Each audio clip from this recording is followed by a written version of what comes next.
আল্লাহ পাক আদমকে ডাক দেয়া বলে, ইয়া আদম আম্বিউহুম বিআসমাইহিম। আদম, তুমিও তো ক্লাসের মধ্যে ছিলা, তোমার পক্ষে কি সম্ভব হবে এগুলোর নাম শোনানো? আল্লাহু আকবার বলেন।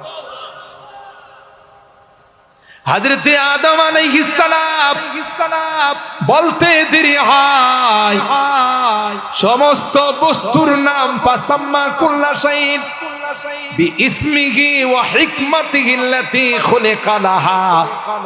হযরতে আদম শুধু বস্তুর নাম নয়, কোন বস্তুটা কত প্রকার এবং কাকে কি জন্য বানাইছেন, কখনো আল্লাহর কাছে আরবিতে বলে, কখনো ইংরেজিতে বলে, কখনো বাংলাতে বলে, কখনো হিন্দিতে বলে, কখনো উর্দুতে বলে, কখনো ফার্সিতে বলে। সুবহানাল্লাহ।